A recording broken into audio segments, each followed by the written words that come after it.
Quisiera comentar con nuestro compañero Juan Pablo Lucumí, cronista periodista de la sección económica de France 24, un poco sobre los resultados que ya conocemos, ¿no?, hasta el momento, porque, por ejemplo, hablando de las bolsas, ya podemos hablar de pérdidas a nivel global prácticamente. Es uno de los primeros escenarios en los cuales podemos ver resultados y desde el fin de semana estábamos hablando de qué iba a pasar con las bolsas. Había o pareciera que hubiese una fila de inversores justos para decidir qué hacer con su dinero, para retirar su dinero de los más pronto posible de estas acciones en la bolsa.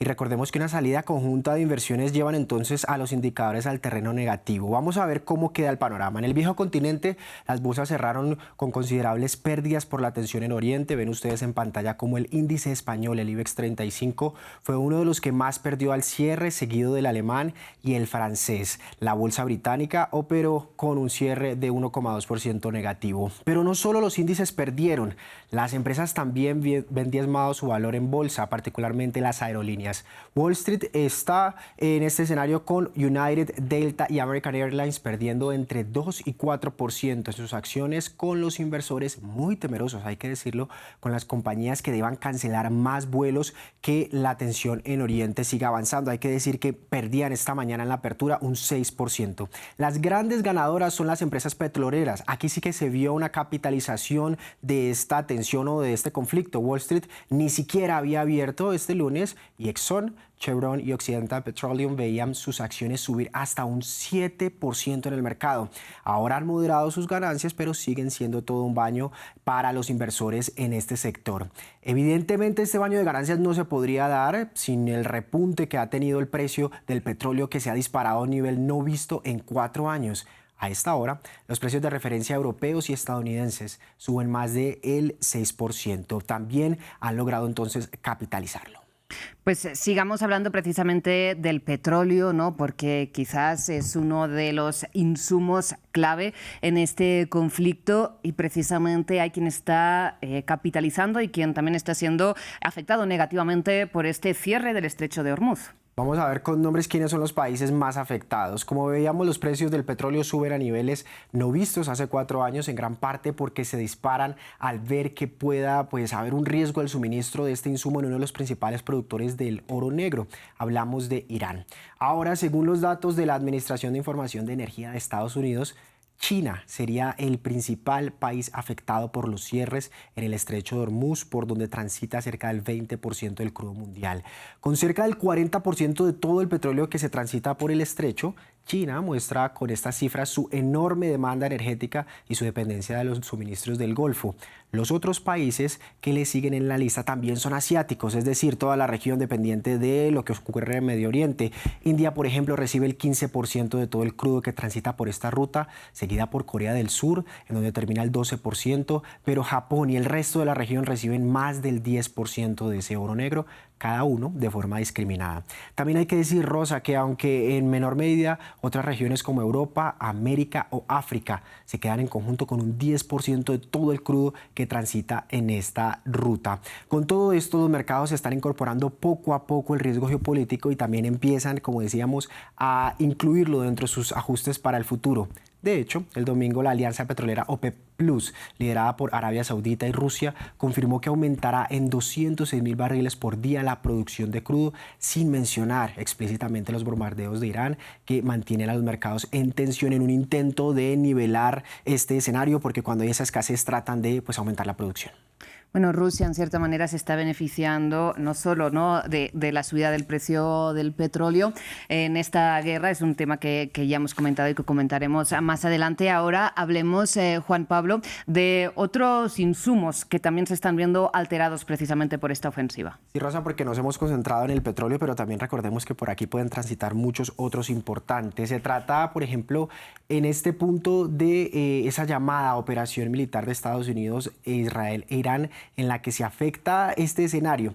Pero antes de eso me gustaría mencionar que en información de última hora, la empresa catarí Estatal Energies este lunes confirmó la suspensión de su producción de gas natural licuado tras los ataques de Irán que impactaron dos de sus principales centros de procesamiento. Esto, hay que decirlo, sucede después de que 2 drones iraníes atacaron una central eléctrica y un complejo terrestre de tratamiento de gas de Qatar.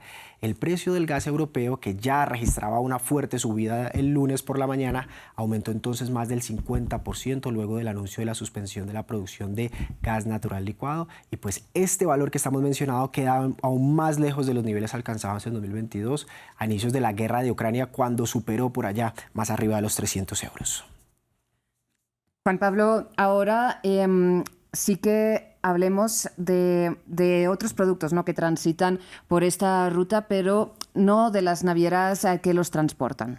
Revisémoslo, esta llamada operación militar, hay que decirlo, en este escenario también ha afectado el tráfico marítimo mundial, pues el encallamiento de buques en el Golfo Pérsico y, como hablábamos, la paralización del estrecho de Hormuz supone una perturbación en las entregas de miles de productos más allá de los hidrocarburos. Vemos cómo en este video pasa un escenario en el cual había un tránsito bastante alto y luego hay momentos en los cuales hay parálisis de estas navieras. Por ejemplo, alrededor del 33% de los fertilizantes del mundo, incluidos el azufre y el amoníaco, transitan por el estrecho de Hormuz, según la firma de análisis comercial Kepler.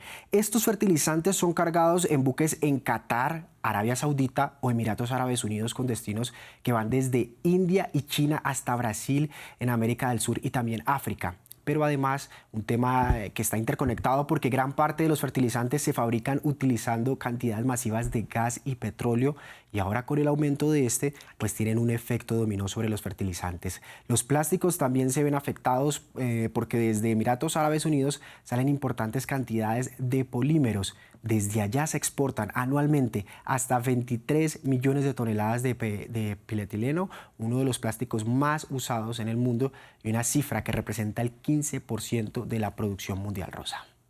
Juan Pablo, hablemos ahora de estos buques más en detalle. Pues vamos a revisar quiénes juegan un papel indispensable en toda esta ruta comercial, porque ahora muchos de estos barcos han tenido que rodear la ruta por África para llegar a Europa desde Medio Oriente y Asia, con un desvío que supone varios miles de kilómetros y también supone gastos. Con este escenario, la compañía danesa Maersk y la francesa CMA-CGM han suspendido el tránsito por el estrecho de Hormuz, así como el tránsito por el canal de Suez, que conecta el Mar Rojo con el Mar Mediterráneo.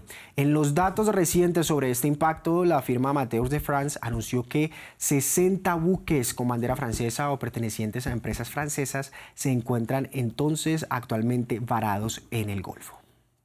Juan Pablo, pues veremos cómo evoluciona esta situación. Para rescatar un poco de la hemeroteca, recordemos que Estados Unidos, cuando el año pasado justificó sus ataques contra los hutíes de Yemen, digamos que defendió, ¿no?, la bandera de la libertad de circulación y de comercio internacional. Veremos qué pasa ahora con estas rutas marítimas debido a esta ofensiva. Y que al final todo depende de la conveniencia y las empresas también y sus rendimientos.